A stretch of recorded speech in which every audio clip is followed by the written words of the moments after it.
In this video, we are going to take a look at the Caitlin Clark Chennedy Carter saga and look at the question of why does the WNBA hate poor little Caitlin Clark. Luckily, I feel that Sue Bird and Diana Taurasi give us the answers after drinking a bit of wine. In short, it's old school. Before we start, if you enjoy the content, then please consider subscribing to the channel and giving the video a like. All right, let's get into this.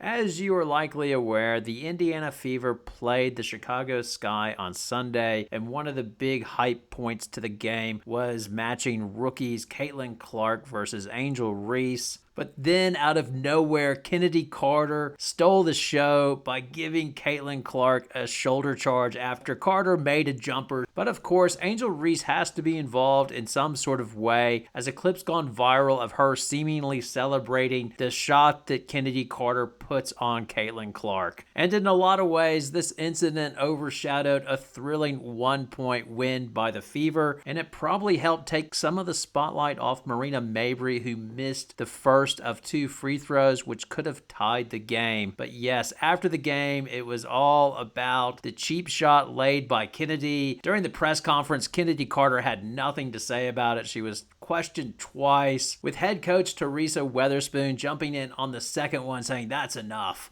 I ain't answering no Caitlin Clark questions. Did she say anything to you? I don't know what she said. What'd you say to her? I didn't say anything. That's enough. We're good. She's good. And now the basketball world seems to be divided basically in 2 camps. One is the why are they picking on poor Caitlin? Leave Brittany alone! This is not right. The WNBA needs to step in and give some justice and protect Caitlin Clark before she gets injured and everybody's jealous of her, and this is simply awful. And then you have the other side, which I guess is a little bit old school, but old basketball heads sort of grinning and saying, this is the deal, man. Veterans will never like rookie players, especially hyped rookies, and they are going to feel it when they come into the league, and that has happened since the beginning of time. The example everybody seems to want to point to is the Michael Jordan freeze-out game, in which Isaiah Thomas reportedly worked out a deal with the other players not to pass the ball to Jordan to lower his numbers, as the rookie needed to have his comeuppance and taken down a notch, as he was just simply way too cocky and thinking he was bigger than the league. And then that brings me to Bird and Taurasi. So people were upset from the Diana Taurasi Bird show that Taurasi said that Caitlin Clark would face reality when she entered the WNBA, as she'd be going against grown women. People were clutching their pearls. And I know I did my reality bites video, but truly, this was the tame version by Taurasi. Obviously, Bird was too smart to say anything. She knew the heat that they would get if you dare call out Caitlin Clark. But here are Sue Bird's true feeling on rookie players when she's had about a half or a full bottle of wine. Take a listen. My favorite thing about the WNBA is like, Oh, I love picking on. when you come in, Yeah. it's like it'll take the league. It'll take the league like a month. Like every team, it takes them like a month. You play against a rookie, they get off a little bit, they get to do what they normally get to do, and then after about a month, it's like blood in the water. Everybody Lock that just shit down. they check you out, they see what you're up to, and then the scout report is just like, take this away, take that, and then that's when you find out what you're made of. Like that is, to be honest, my favorite thing about the WNBA. But even better, Diana Taurasi gives her opinion on how you want to treat rookies when they get to the league, which is fantastic. It's now looking back on it, every time you play rookies, you just want to kill them. And that was my And advice. it's I like, was like, seriously. And it's not necessarily like, because it's so easy. it's just physically punking them. You like- already beat them up here. I was gonna say, it's this mental bullying that takes place right It's before true. the ball goes up. Yeah. Like, and it happens in different ways. It happens in like, oh, you had such a great senior year. I'm about to bust your ass right now. Oh, that's great. Bye.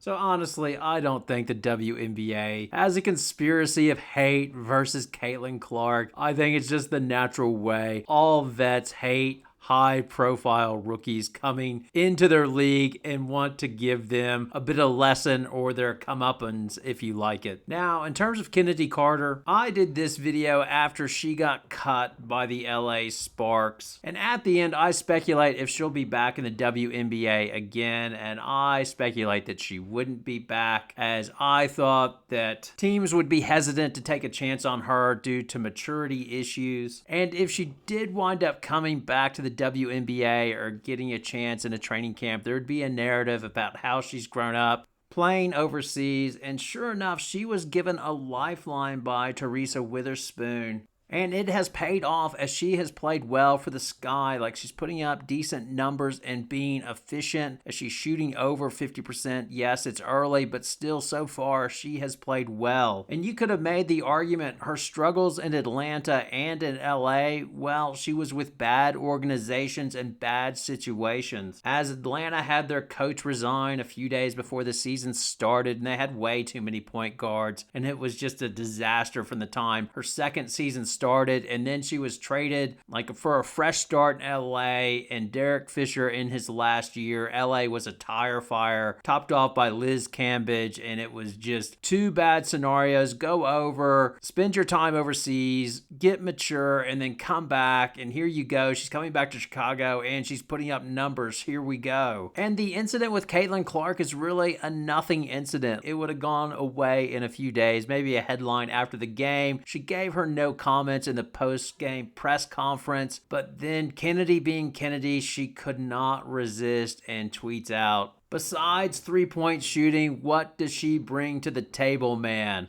And it's just like, oh, Chennedy, there we go.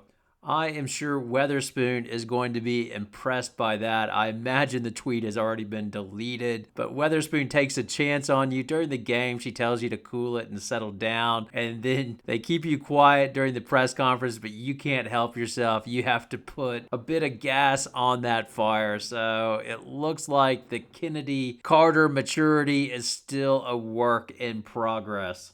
Now, in terms of Caitlin Clark and the Indiana Fever, their reaction to this, Caitlin Clark's handling this the right way. She is just giving it the is what it is quote and saying, I know I'm going to take some hard fouls and I just have to move on and let it not throw me off my game, which is the perfect response. The Indiana Fever, on the other hand, were a little bit all over the place. It seemed in the post-game, Christy Sides sort of just said, we'll send in the tape to the league to look at. That's what we'll do, and was sort of worried about getting fined. But then afterwards, then they came out on Twitter, her and GM Lynn Dunn, and sent out a tweet about how it should have been a flagrant 1 foul and how the league needs to do more to protect Caitlin Clark. And then from there, it got a little bit comical because Draymond Green decided he needed to tweet in on the conversation saying, Indiana better go invest in an enforcer fast. And then Christy Sides has come out and said the team didn't see her take that hit. That's why the teammates didn't run to her defense. Now, I often don't agree with Draymond Green, but in this instance, I'm sort of on Team Draymond saying, man, they should have done something during the game about this to settle the score. And you might say to me, well, it was a close game and they only won by 1 point. The retaliation might have cost them the game, but still, I'm more in terms of win the war, not the battle. If a player would have gotten a bit of a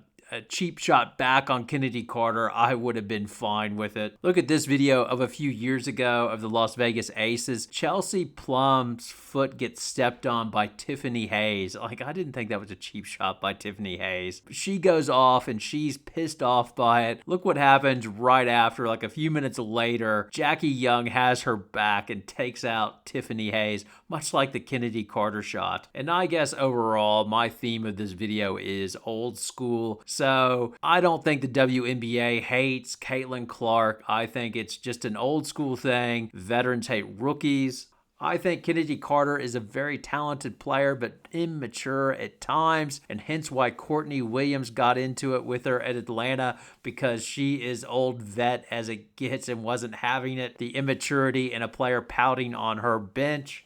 And lastly, an Indiana player should have gotten a bit of payback on Chennedy Carter in the last game. And if that didn't happen, I think they should definitely get it back when they face the Sky on the 16th of June, which I can't wait for. I'm all for a bit of beef between teams and not liking each other. It's fine by me. By the way, if you think Chennedy Carter's cheap shot is so egregious, check out some of Kelsey Plum's handiwork. I think it's pretty funny. I've done a list of her top 10. This is an old video. I think it holds up. Anyway, take a look. Have a great day.